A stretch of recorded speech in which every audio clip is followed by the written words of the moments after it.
Hi, this is Take Heart 8, the second part of our conversation about biblical composure, based on Psalm 131.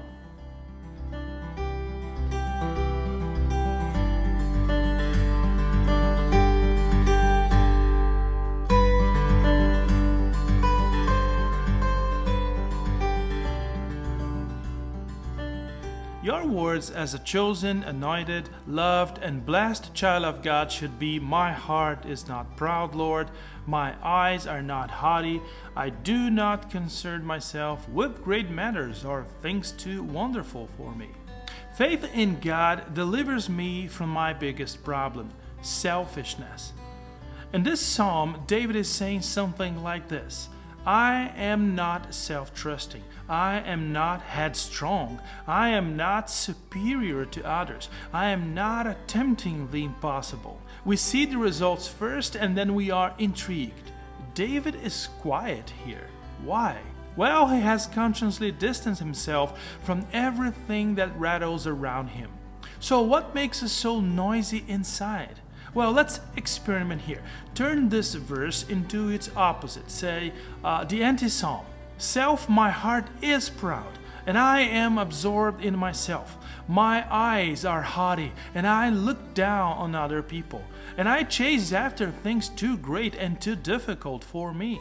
Why are we so stuck on noisiness? Simply put, we imagine ourselves to be independent and autonomous, and we become engrossed in trivialities of our own creation. And we do not stop there. We also say, yes, I want control. Who doesn't? I want it my way. I want glory. I want God to do my will. No, better yet, I want to be God. Then one day, slavery to a corrupted life begins to look plausible. Restless disorientation seems natural, even desirable. We do not realize our inner being is surrounded by noise. Anxiety, irritation, and grief becomes natural and makes sense from within the logic of a proud heart. But when you are not proud, then quietness makes sense, not noise. You finally stop pursuing impossibilities. You don't care about going after things beyond your reach, things actually, well, you don't need.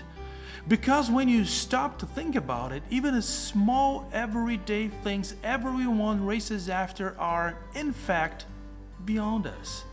You realize that both your daily bread and your abilities are gifts from God that you can't control. You begin to notice some things you haven't noticed before. What happens when people do everything they can to prevent illness or death? Well, they become obsessed with diet and exercise, or litigious towards doctors, or plagued with fear that any nagging pain might be the big one that finally gets them. What happens when people are obsessed with getting others to love them? Well, they become flirtatious or artificial, a coward or a deceiver, a chameleon or a hermit. What happens when people live only for success in sports or careers or physical appearance? Well, they get injured. They finally give up because someone comes along who is better than they or are better looking. They get old and wrinkled. They die. But when you pursue what you are called to, it makes sense that you have composure. You find out what you were made for.